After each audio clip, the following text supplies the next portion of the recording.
having a meeting. Brought up and the exploration, I mean, it's a big idea with the project that work precisely on that line. yeah. So,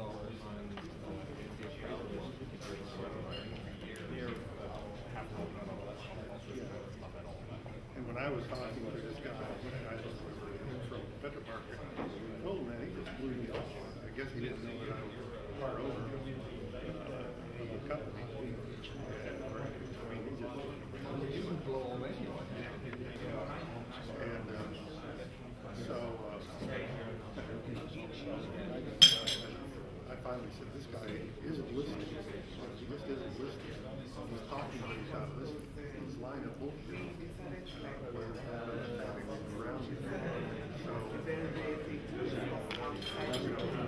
Present yourself.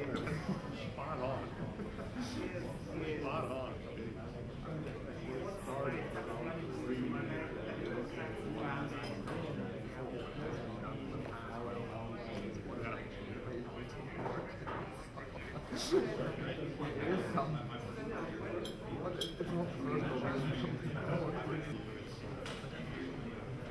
My colleague, Mr. Lynn, I have.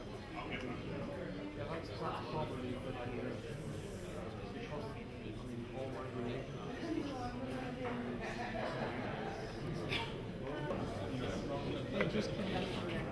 And they are, now in a new president who is fostering this, I think it's going to be amazing. They are saying that it's going to be faster, but on the other side, she wants to see results, she wants to see a new plan. I don't think they have Chevron products. I think Chevron has Chevron products.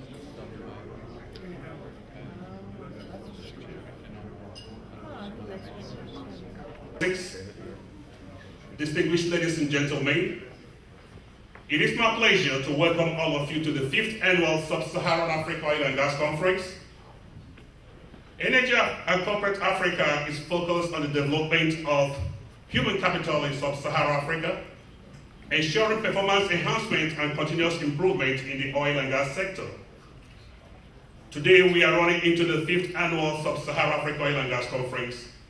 We want to look into the activities in Sub-Saharan Africa with available 117.4 billion barrels of oil and the increase we're having with the discoveries of the new frontiers, the gas revolution going on in Africa with the new discoveries in Namibia, Rovuma Basin, the discoveries in Mozambique, the discovery that is going on right now even in Kenya and Uganda. New frontiers have been broken in Sub-Saharan Africa that very soon it will become another Saudi Arabia. And we know that even right now that Sub-Saharan Africa provides about 10% of the world oil. But the projection is that by 2015, Sub-Saharan Africa will be providing more than 15% of the world oil. Ironically, the percentage usage of energy in Sub-Saharan Africa is very low. And we know it's part of the lack of industrialization in the region.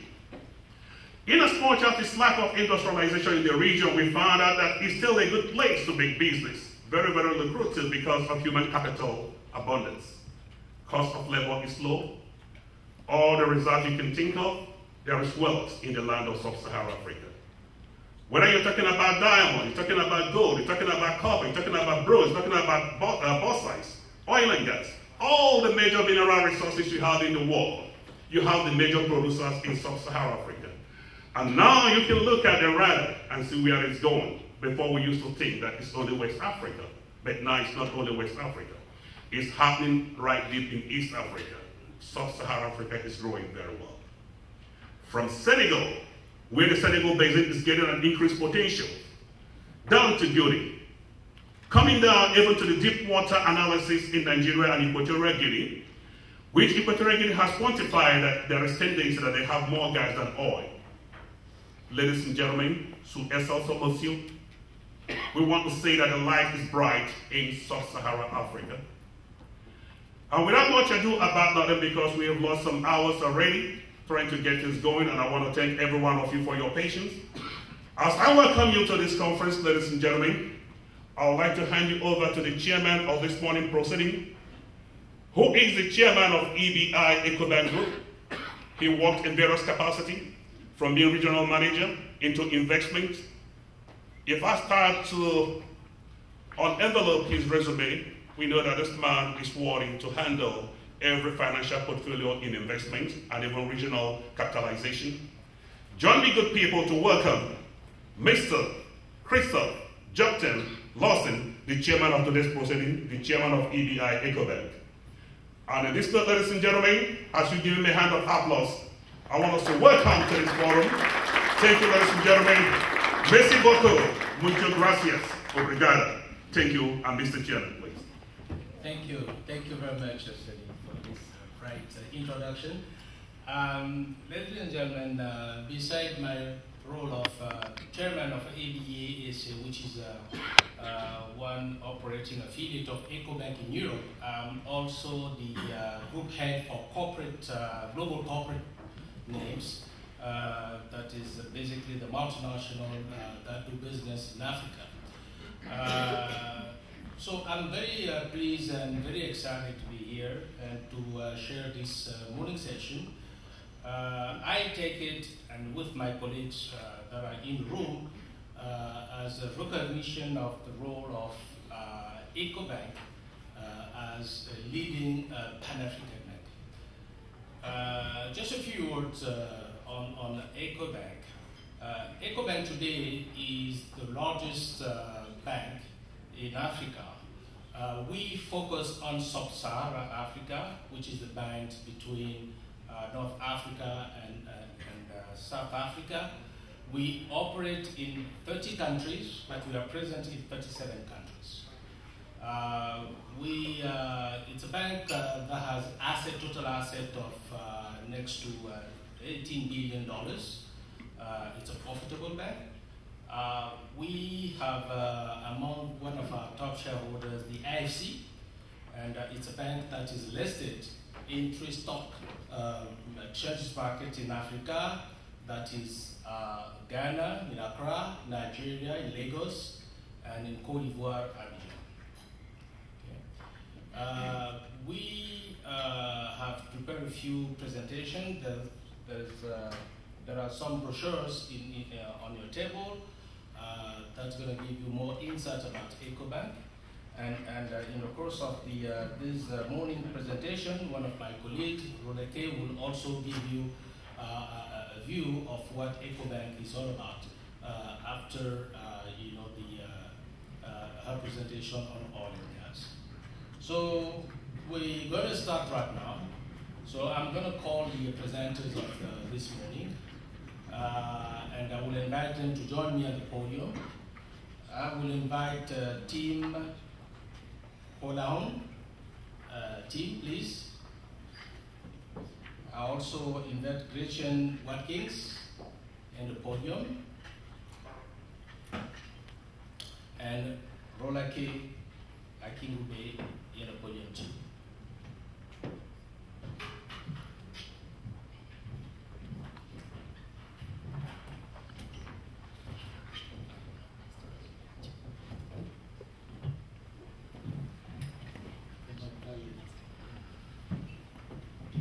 So the first presenter will be Tim Ohana. Tim is really the African man in Toronto. Tim is graduated from Imperial College, London, and he joined Irish the startup Tolo in the mid-1980s. Tim has helped to drive Tolo's rapid expansion on the mother continent, which include Tolo's one time and acquisition of energy. So I'm going to call on Tim to give us his address right now. Thank you. After Tim's presentation, feel free to ask questions so that we can have a really lively debate. I didn't realize I was up first, but there you go. I am. Someone has to. Sonny Aputo gave me a title, which probably found its way in the brochure, Tullow Oil's Secret Untold Stories, or whatever he christened the presentation. I won't go there. because I'll end up in prison. I won't be able to leave the States if you heard some of our untold stories. So I decided instead, Tolo in Africa, just getting started. How about that? Even though we are 25 years on the continent. I'm Irish. I'm a petroleum engineer by training. I'm with the company from the beginning. It started in 1986, and it was founded by Aidan Heavey. Ma'am, do you mind if I do it? I do the driving with this? Absolutely. Can I? I don't know. There you go. I'll do it. Thank you very much. So, he chose, or rather, beggars can't be choosers. When you're starting out, you just say yes to everything, as you know. And we stumbled on our first project. It was by chance in Africa. A World Bank sponsored gas to power project onshore Senegal. And onshore in Africa, you learn how to bring people with you, because if you don't, you're in big trouble. You can have the head of state on your side, but if you don't have the head of the village, that's it. You'll be shut down by tomorrow morning. So we learned the skills of communities bringing people along with you the hard way, or rather, just it was the only way we knew because we had no choice. Now these days, those whole activities are known as CSR or local content and things. But back then, it was just the common sense way of doing business. So we learned so much more than we realized in Africa. It was in the days before HSE took over the industry big time. So that's actually a picture of me testing one of our gas wells. The hot pants, for those of you who are worried, they're fire retardant hot pants. My hard hat, I don't know actually where it is. I should have photoshopped it on there for you. But anyway, it was a nickel and dime business, but seriously important to Tolo. It was our cash cow for 10 years. It was critically important to our host, Senegal, as well, even though it didn't register particularly on the world radar of big oil projects. So that's where we cut our teeth. Throughout the 90s, then we expanded across Africa and South Asia. And then we entered the noughties, the 2000 to 2010, a decade of acquisitions for Tolo. Starting with the acquisition of BP's North Sea gas fields, which we used the bank's money for, shortly and fortuitously just before the gas price took off like a rocket. So then in 2004, we acquired, or as I like to say, we acqui-hired Energy Africa, because it was both a basket of brilliant African assets and brilliant African people, explorers with a great reputation. Thus the term acqui-hired. We kept all those people, and they're actually the backbone of Tolo's exploration team to this day. Some large, some small. Kicked off with the Jubilee field, which we found with that partners Anadarko and Cosmos. That was a great success, a big project which Tolo developed as operator in fast track through 36 months from the date of first discovery to first oil, which is a record in deep water for Africa and maybe even for around here. Then last year we transported across the Atlantic to the other side, the South American side, some of our learnings from the West African margin, and we had our very much publicized discovery in French Guyana, which is a Jubilee look-alike discovery in an area of South America that has never been checked out before. Then this year, last month, we have just announced a discovery of oil in our first well in the East African Rift up from Uganda in Kenya, which is really a massive, potentially a massive breakthrough, which I'll tell you about. All this success has made us a company starting from zero to now $22 billion market cap, in the top 30 in the FTSE in London, and we have grown fivefold in the last 5 years.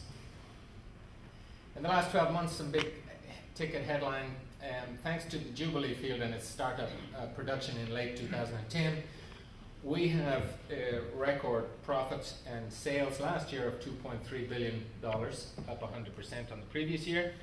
We have just completed the farm out to CNOOC and Total for $2.9 billion, which has transformed our balance sheet. As I was explaining, we've in the last year opened up 2 new basins to the oil business, one in French Guyana along the Guyana margin, and the other in Kenya Rift Valley. Appraisal success in Ghana means that we will now be submitting a second development proposal to government plan of development for the 10 project, which I'll go through. And we've got material new acreage positions in the last 12 months, notably recently in Uruguay offshore. There's our production growth over the last few years into our prediction for next year of around 100,000 barrels a day. 75% of our production at the moment and for next year is from the mother continent. From invitation now for being involved in the new countries, new basins, frontier areas that have opened up in recent years. It's a long time since a major put an African country on the map, a new one, let's say. It seems to be the realm of the Cosmoses and the Tolas and the Anadarkos these days to have the stomach for risk and to reap the rewards. So it's not a criticism of the majors, but it's an observation and an interesting one. Obviously, taking our East African portfolio as an example, up in the top left-hand corner, you barely see it here, is our Uganda acreage. Oh dear. Over here, and yet alongside now we've just acquired in the last year all this acreage in Kenya right up into Ethiopia. In Lake Albert we have 1 billion barrels over here in Uganda. We have exploration campaigns starting up now again this year following the farm out, which was stalled for 18 months. So you can be expecting to hear good, interesting exploration news.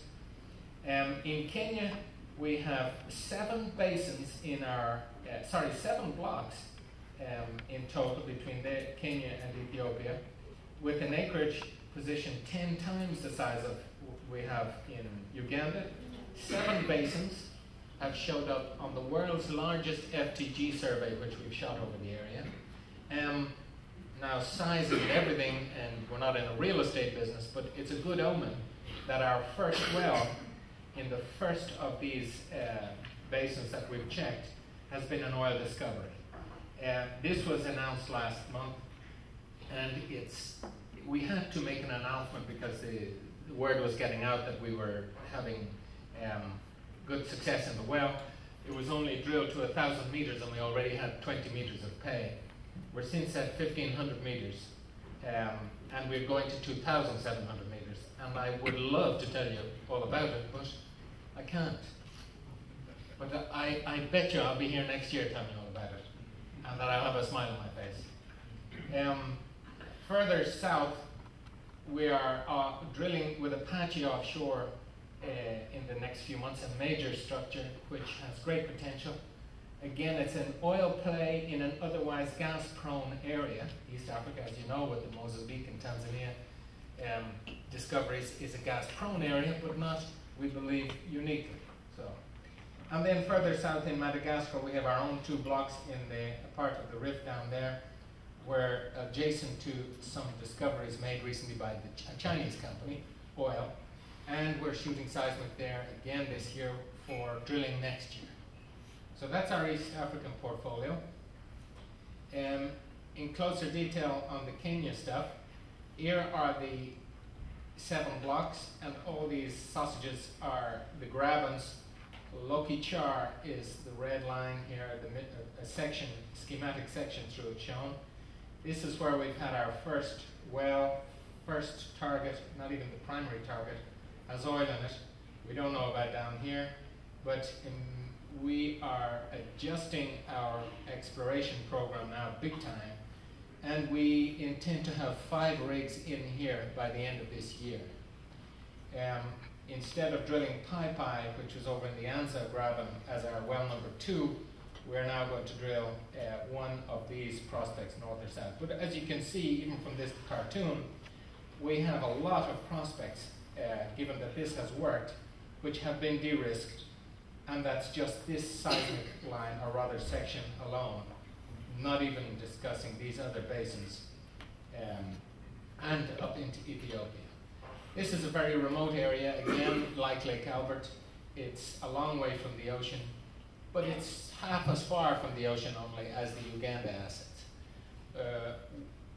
This is big regional stuff. It's going to play into geopolitical solutions. There's a billion barrels, maybe 2 in Uganda, needs to find a market. South Sudan is orienting itself southwards now to exit to the marketplace. This is along the way. I think it's kind of a no-brainer that this stuff is going to be commercial. Hopefully we'll find enough. We were very worried about this exploration before the kickoff. It's an area with a lot of volcanics. It's a very volcanic part of the rift, very active. And there were no seeps like we had in Uganda. Now, while seeps are comforting, they're not, you don't need to have them. They're not proof of or disproof of anything. But we did wonder why we weren't seeing any, and yet, so we were hugely relieved with this success on our first well.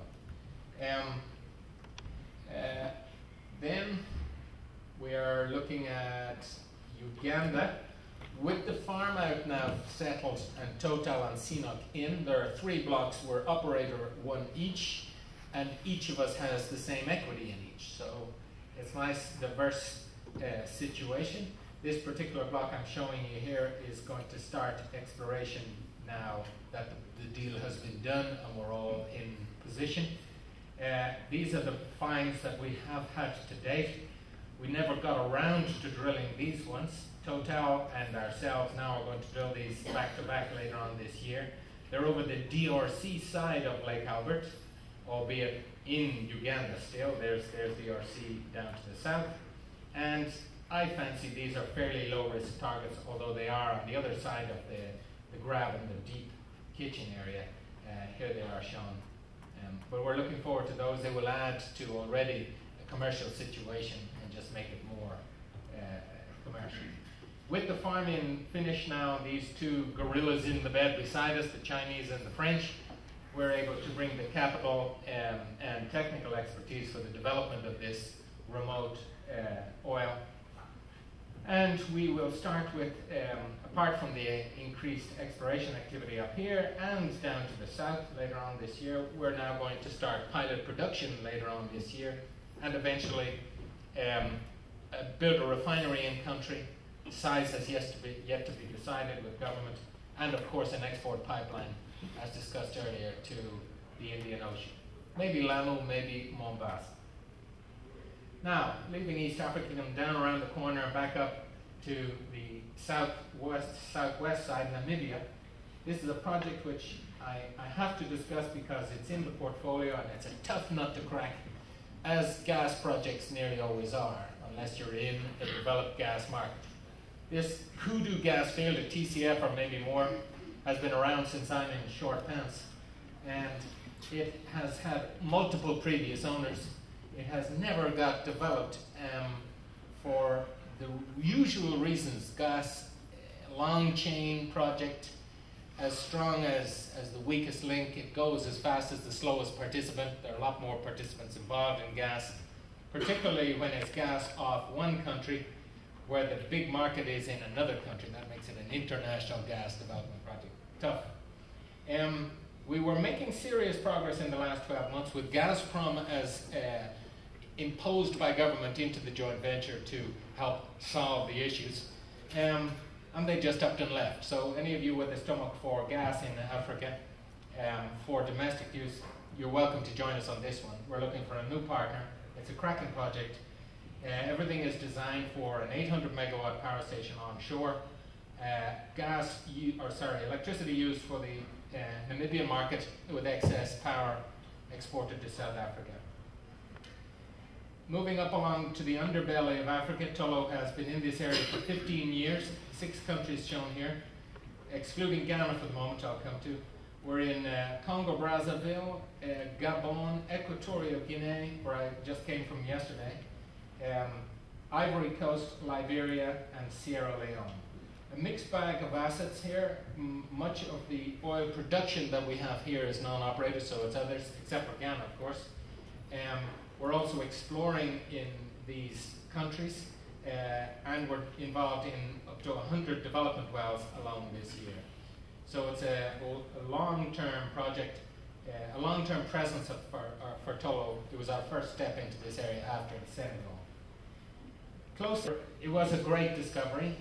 The rest is history. We have had a unitized area, or an area carved out where Tullow is the operator, and Anadarko and Cosmos are partners, and brilliant partners they are too. We've explored happily. Tullow operates this exploration area, Cosmos that. Again, where each is in each other's block. We have had issues with production. It was brought on production in record time, as I explained earlier, 36 months.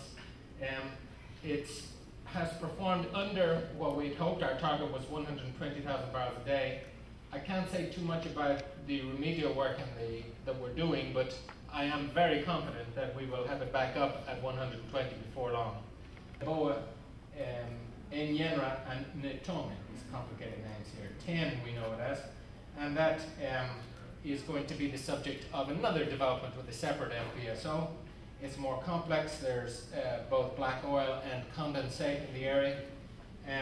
But we will have our development submitted by the end of the year, or mid-year, and hopefully approved by government for the end of the year. The scale of the project is 100,000 barrels of oil a day is the plateau. We'll be gas injecting and water injecting, as we were from day one in Jubilee. Here it is in more detail. There are also undrilled prospects, Mahogany Deep, or sorry, not Mahogany Deep. What do we call that? We call it Twinaboa Deep. That's right. And these other prospects up on the shelf, which have yet to be drilled, and which will add to the critical mass and make it even more commercial. But as it stands, we have a development to propose to government.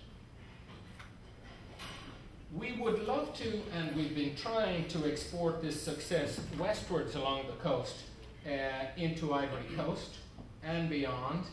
In Ivory Coast, it's a mixed bag so far. We've just announced last week, hands up, Tullow Oil drills a dry hole. It's an unusual outcome for us, thank God. But fair is fair. We give it a good shot with Anadarko, and it was not to be a success. We are now moving the rig to CI-103 over here, where we have 45% equity, and we'll be drilling a Jubilee look-alike structure in the next few weeks, buddy. Further along up the coast in Liberia and Sierra Leone, this is an elusive area, the hub-style discovery, which would kick off the industry in the same way as Jubilee did in Ghana, is missing so far. We have been having, I mean, these are two countries, two sovereign countries, but for our geologists, naturally, this is one province. We've had Venus, Mercury, Monserrado, individual oil discoveries, significant oil discoveries, the real deal. So the system is plumbed in, there's oil being sourced, migrated, and trapped. But again, in an area as remote as this, you're going to need 500 million barrels in a single accumulation to kick off, or whatever. I mean, don't take that number as gospel, but to launch an industry, and then all the other stuff becomes commercial. Again, our most recent effort to trigger the industry, if you like, has just been announced last week, same day, as a dry hole. But we will stick at it. I recall when I was in college, them telling us that Cabinda had 17 dry holes before they had their first discovery. So, mind you, technology has moved on, but still, you've got to be patient. And Cabinda is producing 500,000 barrels a day for the last 30 years, as far as I know. So it will come right for that area, but it's tricky. It's not as obvious as some of our other areas. Finally, further up along, near to our hometown of Senegal,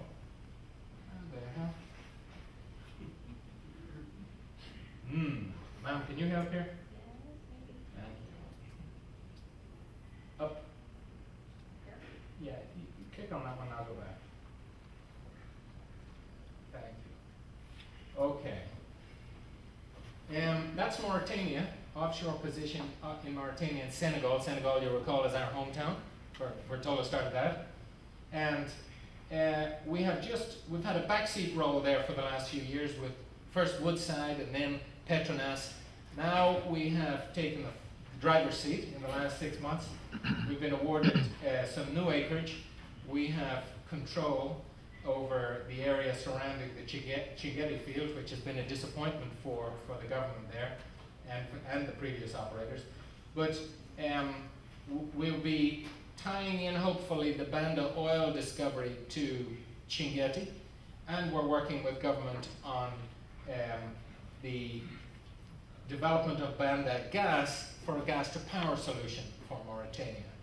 And more importantly, or equally importantly, let's say, we have some big ideas for the offshore outboard of Chingeti, and for classic exploration, frontier exploration, for which Tolo has become quite renowned. So we have great hopes for Mauritania now that we have a position where we can control the pace of investment and the style of work that was done, which we weren't able to do from the back seat in the past. Now, hopping across to South America, which is a bit unfair because it's nothing to do with Africa, you might say, but it has. Of course, these two, every schoolboy knows, were stuck together not so long ago in geological time. And we have had, of course, success along the margin here, which we call the Mauritano trend, Mauritania down to Tano Basin in Ghana. And we have taken a position, an acreage position over here on this trio of countries, Guyana, French Guyana, Guyana, and Suriname. And we did the usual thing. We took the blocks, carried out seismic, liked what we saw, got farm-in-ease at the last minute. Total and Shell joined us before we spudded the Zadeus well, and the result is history, or rather historic.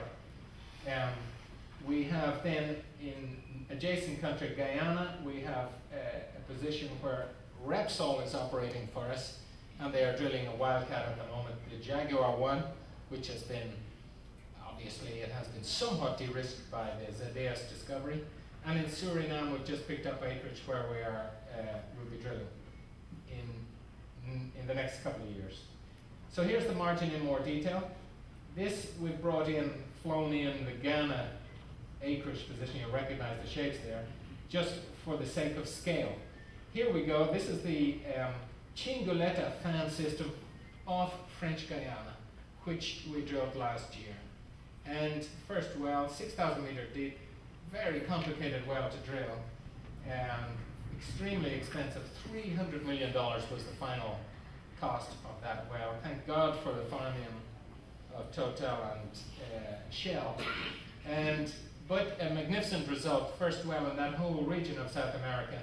And as you can see on a fan, according to the blogs here, if you believe them, there are many, many other prospects in just this block alone, which are now going to be systematically drilled and will surely be de-risked by Zadeus. 72 meters of net oil pay, light oil. We sidetracked the well for reservoir data. Unfortunately, the farm-out deal, maybe I don't want to be quoted here, but it was a little bit naive of us. It was a straight guillotine, Shell takeover operatorship in the case of success, and they have done since. So there were no kickers. Next time around we'll be a little bit more, we'll concentrate better on the upside scenarios in case things do work. But we're delighted. We still have a very material equity here, and we are very busy backseat drivers, always were, Tolo. It says Irish Tolo oil puts yet another new country on the map. This time it's France. Anyway, moving on to more serious things. Local content. Now you're going to say, oh, you can go sleep now. No, this is very interesting stuff. It's, why do we do local content? We're not an NGO, we don't do it for moral reasons, we don't give any credence to that stuff. The right reason to do something is because it's self-serving, because it makes sense to the business, and I argue it does. A high level of local capability and capacity allows us to source locally, reducing the risk of the project, and delivery times. The all-important curse in the oil business is delivery times, critical path. So if we can get locally sourced products and get the locally sourced goods and services up to the oil field standards, it is self-serving. We work with host governments and local businesses, creating a stronger commercial and operational. Some have very unhealthy thoughts, and I propose this is what the elephant must be saying. So follow this guy rather than eat him. Thank you very much.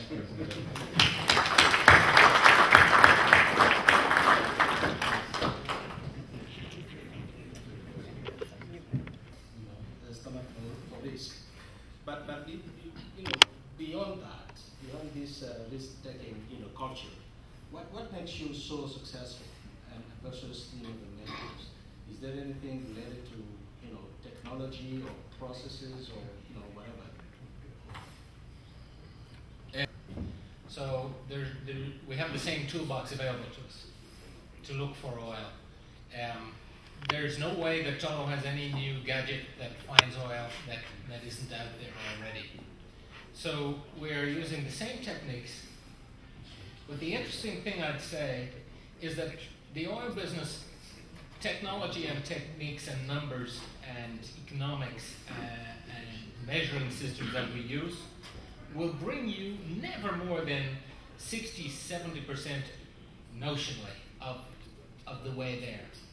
And that gap between there and complete confidence in doing what you're doing is judgment, wisdom, experience, guts, and stomach for risk. And why we bridge that gap every day, and the Mahogany 1 well in Ghana was approved by the board in 2007, presented as this could be 1 billion barrels, of course, like them all, with an 18% risk. So the board said yes, even though there was an 82% chance that they were going to lose their $60 million. If you bring that to, in fact, it was brought to Total and Exxon and others who said no. I mean, they use the same numbers. So we offer no secret shortcuts, certainly not on the technical side. We're excellent technically, or it's not me, my colleagues. But it's a question for the others. Why have they lost their stomach? And why are the majors following Tolo, like the cartoon? I don't know why they cannot face the risk anymore. Maybe their shareholders prefer dividends. They don't like the risk, political risk, geological risk, etc. they're facing. And they prefer to buy oil on oil companies and proven oil when it's found and de-risked, and just accept the margin that is left until you sell that, develop and sell that oil. But we know our business model. We're delighted with it. We don't intend changing it. Why the others?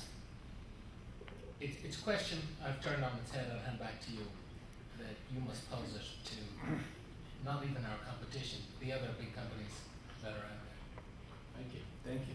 I will do that. Okay, now the turn is yours. I would just want to plead with you to be very brief. We are running out of time, but we thought that it's a good opportunity for you to maybe know more about Tolo. So go ahead.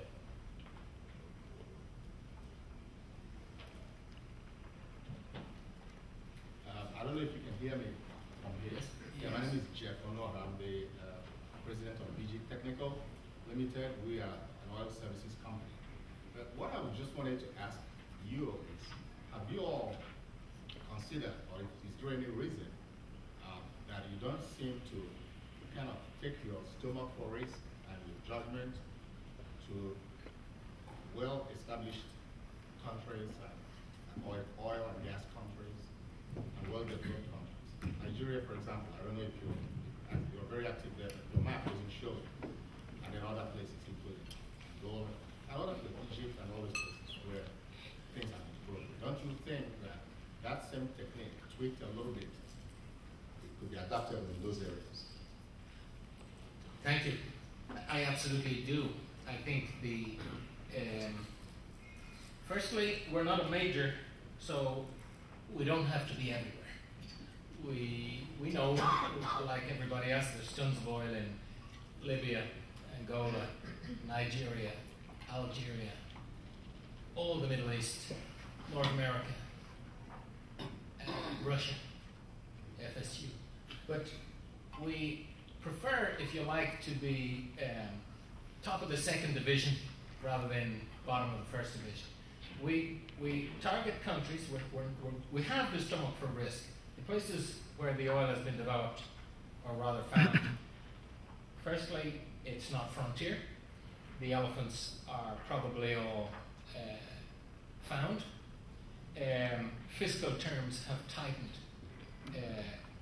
as they would. It's just free market at work.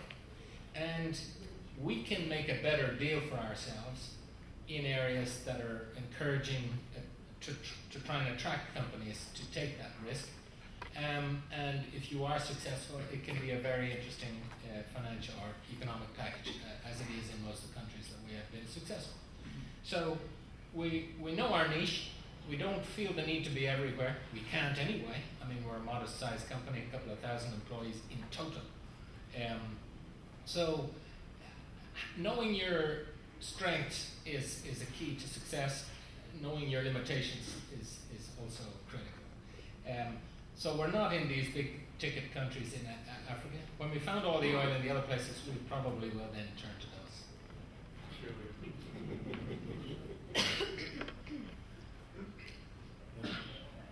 Tom already with Vector. Just a follow-up on that one. Please, just wait for the mic. Wait for the mic, sorry. Tom already here with Vector. Can you, just following up on that question, why Africa? What attracts you to Africa? Again, no big secret really. It was where we started out, which was an accident, if you recall, because you have to start somewhere. Ireland has no oil, which is where we're from originally. So we stumbled into our first project, which happened to be in Africa. As typical alpha males, we do repetitive stuff very well. That's our it became our area, our comfort zone. It also, we discovered by just once you're there, it isn't anything like as scary as it is made out to be. Africa is very open for business. Profit motive isn't begrudged. Success is admired. They're brilliant traders and business people, so it's not as if, like in some other places of the world where we have worked and you could figure it out from the map, when we were successful, things started to slow down. In Africa, we have found, we've had our woes and our troubles here and there, but we've been authors of that as much as not. Africa will change the law to accelerate you, because it really is easy to align your interests with your hosts. So, business environment is fantastic for us. We never look over our shoulder, never look down in 25 years, never look back. And from a geological point of view, obviously, there are loads of places that haven't been tried, and which have significant reserves. So, if it's not broken, don't fix it. We are in South America now, as you see, but it's almost the Africa story for us. Certainly geologically, it is nothing more than, for us, an extension of the total story on West African margin. So that's it. It's a variety of reasons. Thank you. So we're going to move to the second. Okay. Sub-Saharan, Chairman of Petro South Sudan. Mr. Tim, you've been talking about the Block 10 or 11 in Western Kenya, and I want to make it clear how we're going to tackle the 11 triangle issue, 11 triangle, then Block B from South Sudan. How are you going to operate there? Have you consulted any authority from South Sudan to make it clear? Thank you. Thank you, sir. That's a very interesting question. For the benefit of everybody, the Lemme Triangle is an area of land between South Sudan, Kenya, and Ethiopia, right? And it's disputed Is that the right word, sir? Yeah, that's what I must say. Okay. We have studiously avoided the Lemmy Triangle. Our acreage is outside that Lemmy Triangle. If we are able to, courtesy of our success in that area, able to bring that to a head, that'll be good, because we believe that the three countries have more to gain by sorting that out fast. The three countries that I've just mentioned are already talking openly about a pipeline from southern Sudan, which would pass through the Lemmy Triangle to Lamu in northern Kenya, with a spur line to Addis Ababa. So these three countries have good business people, have good business heads, and I think that area, which in any case Tullow isn't exploring in, will be solved sooner rather than later. And that oil will be the catalyst for a solution rather than a cause of the problem. So Gretchen will gonna give us a presentation. She's the Vice President of International Production Operation for Marathon Oil Companies. In this role, she's responsible for Marathon businesses in Equatorial Guinea, Libya, Angola, Poland, Indonesia, Iraqi Kurdistan region, Norway, and the UK. Prior to joining Marathon, she was with BP. Gretchen? Thank you, Mr. Chairman. And it's a pleasure and an honor to be here today at the Sub-Saharan Africa Oil and Gas Conference, and it's a real pleasure to share the podium with such distinguished guests, so thank you very much. First, I'd like to take an opportunity to tell you a little bit about Marathon Oil Corporation. This year we're celebrating 125 years as an energy company, and we're actually one of the longest established energy companies in the United States. And like the energy markets that we serve, we've seen a transformation over the last 125 years. Our company has stood the test of time by being an efficient and effective leader in the pursuit of the world's energy resources.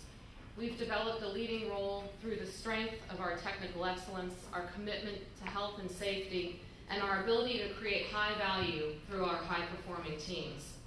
We hold an unshakable commitment to sustaining the environment, to the communities in which we operate, and the highest business ethics and corporate social responsibility. And we act with responsibility towards the people that work for us, our communities, and our government partners. These are the core values which have sustained us for 125 years and will continue to do so for the years to come.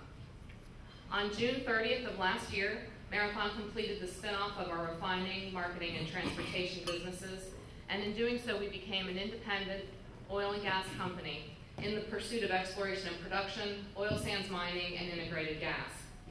Our company's operated assets are in Africa, Kurdish Iraq, Norway, the UK, and Poland, and we hold non-operated interest positions in Angola, Canada, and Libya. And we will continue to pursue new opportunities to benefit our shareholders. Marathon has a long and proud history in Africa, beginning in Libya in 1957 when, along with our partners Hess and ConocoPhillips, we began producing oil with the Libyan National Oil Company as our key partner. The Waha concessions, in which the Libyan National Oil Company holds the main interest, represents the single largest U.S. investment in all of Libya. And we're pleased to report that we are almost back to pre-conflict levels of production there. And we hold a very proud and hopeful future for the Libyan citizens. Marathon also has a non-operated position in Angola, and we believe Angola continues to have significant production potential.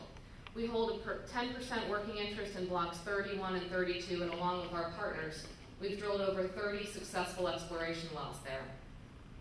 And we're extremely proud of our flagship operations in Equatorial Guinea, a nation that can serve as a template for how to develop in a responsible way, but more on Equatorial Guinea later. Marathon holds a very positive outlook for Sub-Saharan Africa. We believe the world is poised to witness one of the greatest opportunities of the 21st century, the growth and development of the African continent, a continent of increasing importance as world energy markets struggle with highly volatile pricing and tight reserves. Energy development in Africa, in addition to major sub-Saharan African producers such as Nigeria and Angola, there is an emerging market of new producers in the region, some of which you just heard from our friend from Tullow. For example, the massive 2 billion barrel Jubilee field in Ghana is now on production, and similarly, production is set to begin in Uganda later this year.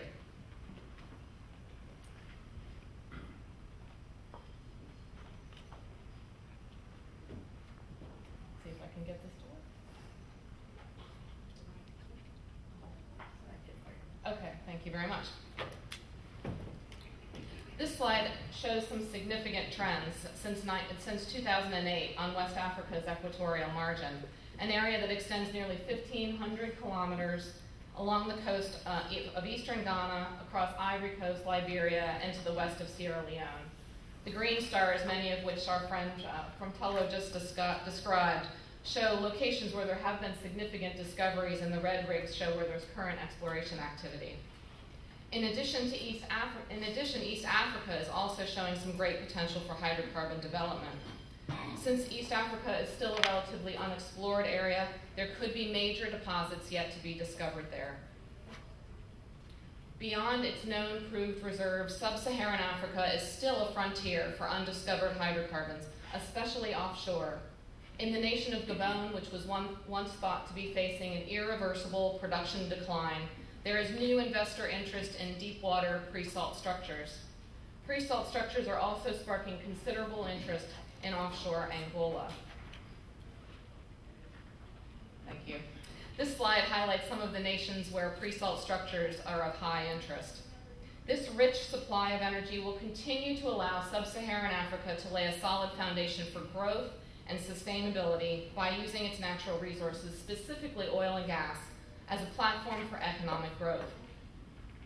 I'd like to put into context a little bit why the current energy boom in Africa is so critical, especially as some regions of the world struggle with issues of energy security. There are many challenges here, but they really do require thoughtful public debate and not quick fixes, which in the long run could actually cause more problems than they solve. As you are aware, the notion of U.S. energy independence is very popular in Washington, D.C. these days, but it's actually unrealistic to achieve that in the near term. Managing our dependence through a diversification of supply, including supply from Sub-Saharan Africa, is the key to a sustainable future. The U.S. has made some progress over the last few years, reducing its crude oil imports. In fact, in 2008, we were at 57% imported oil, and today at 45%. This is due in part to increased domestic production, primarily through shale deposits, also a slower economic recovery, and some improvements in energy efficiency. But as the global economic recovery takes root, there is little doubt that supplies will tighten, especially in light of the constantly changing political landscape, which could affect the security of supply, both for producers and consumers. There's one indisputable fact that impacts not only our nation, but the world. And that is that global demand for energy will continue to increase dramatically, driven in large part by the population growth that's projected to go from about 7 billion people today to more than 8 billion people by 2030, as well as the strong desire for developing nations to achieve economic prosperity, similar to those of developed countries. Secure, affordable, and accessible supplies of energy are absolutely essential to economic growth and a reasonable standard of living.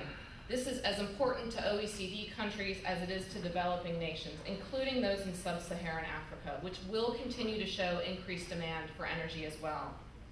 The International Energy Agency has projected that as global energy demand will increase over 50% between now and 2030. And about 70% of that increase is going to be in developing countries, including those in Africa. And in spite of a push for alternative and renewable energy, oil and gas will remain the dominant source of energy for years to come. The IEA projects that by 2030, oil and gas will still supply over 80% of the energy usage. However, access to these critical resources is becoming increasingly difficult and costly due to an intense wave of nationalism shown by many countries that hold the bulk of the world's resources.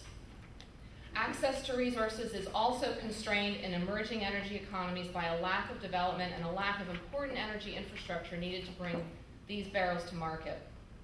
It is particularly true in Sub-Saharan Africa, which is one of the smallest consumers of primary energy, due to a lack of capital resources, insufficient infrastructure, and developing institutions. But we believe that Sub-Saharan Africa is on the verge of rapid growth, and other regions, as well as other regions in the world. As I noted previously, Marathon has a rich heritage in Africa, beginning in the 1950s in Libya, and followed by investments in Tunisia, Egypt, Gabon, Angola, and Equatorial Guinea. And while today our footprint is smaller, we are still very proud of the businesses that we have on the continent. Our partnerships with host governments are absolutely critical, and as both of us share a commitment to translate the social and economic impact of oil and gas to the benefit of the citizens of their countries. There are indeed challenges when operating in Sub-Saharan Africa, especially in frontier areas, but the continent has dozens of world-class energy projects, many of which started as just a dream, that are now raising the profile of Sub-Saharan Africa as a major producer of oil and gas. One of the best examples Marathon has of this success is our partnership with the government of Equatorial Guinea. Marathon's investment in Equatorial Guinea dates from January of 2002. The nation had been producing oil and gas since the mid-1990s, and our entry into EG brought us the addition of a major undeveloped gas resource with existing onshore and offshore facilities producing natural gas, relatively small quantities of condensate, and methanol. Recognizing the growing demand for energy, we immediately began to expand the infrastructure. This slide shows the result of that expansion, which took the total production of hydrocarbon products from 34,000 barrels of oil equivalent in 2002 to 190,000 barrels of oil equivalent in just 5 years. This was accomplished by installing additional offshore platforms, drilling additional wells, and building new and larger gas plants. At the same time, we were virtually able to eliminate flaring of gas through a gas injection system.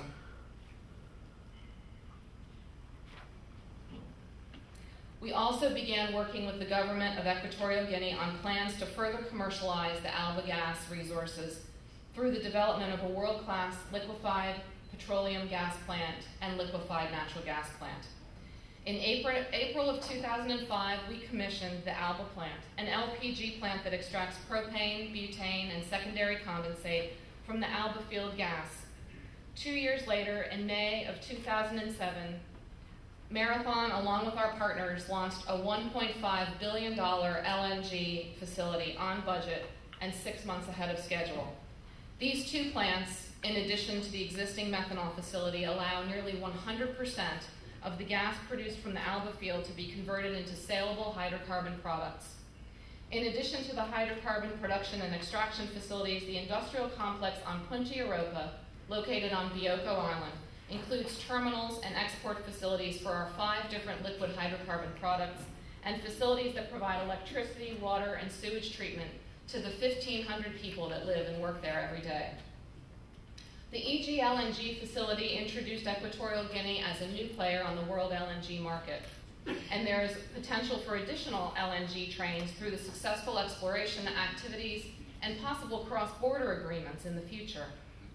The LNG plant could become a catalyst for a regional hub to connect stranded gas in other parts of the Gulf of Guinea, which would benefit not only regional producers, but would also positively impact the environment as we work to reduce flared gas. It's a potential win-win for the entire Gulf of Guinea region. However, cross-border agreements are not easy to achieve, but with such a prize at stake, it will be worth the effort. We encourage the leaders of this region to come together on this issue for their mutual benefit.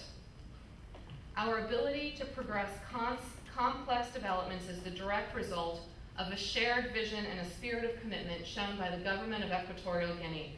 Together, we have built a gas business that will have a life of more than 40 years and should bring tremendous benefit to the people of Equatorial Guinea. As it exists today, the Punta Europa complex is unrivaled in the world in terms of efficiency, reliability, and safety, and Marathon is extraordinarily proud of having achieved this with our partners in the country. With investments estimated at over $12 billion, U.S. oil companies are the largest cumulative investors in Equatorial Guinea today.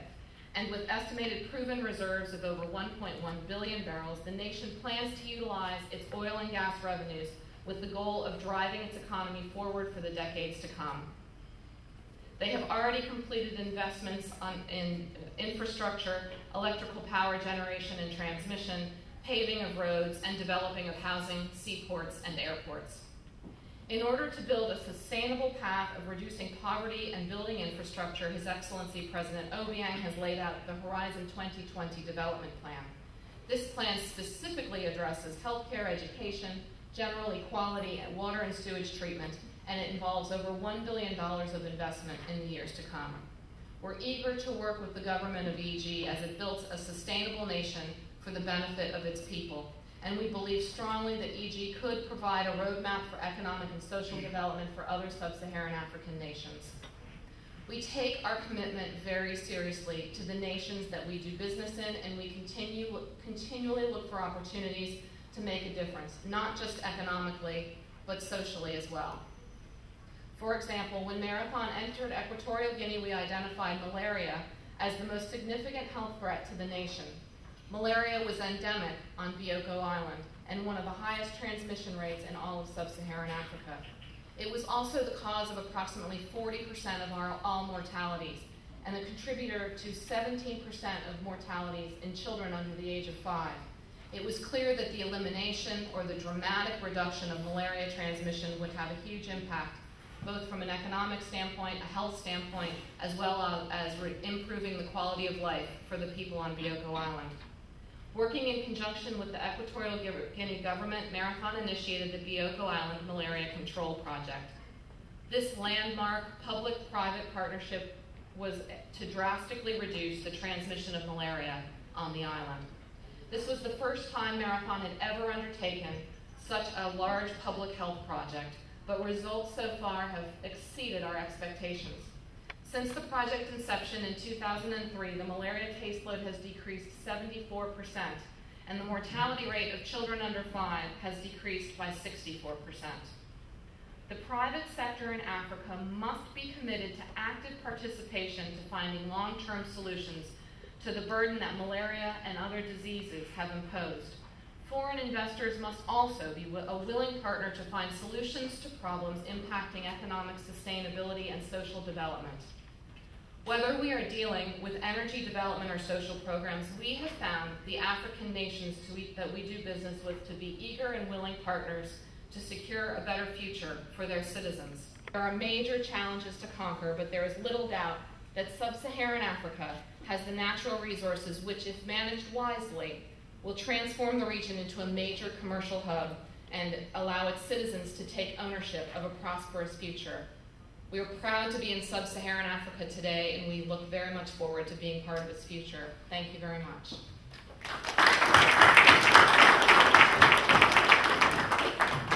Thank you, Bridget. Thank you very much. We will be taking 2 questions because I would like to catch up with the initial schedule. So if you have questions, please raise your hand. Yes, please go ahead. You already asked a question. Let me ask the other gentleman.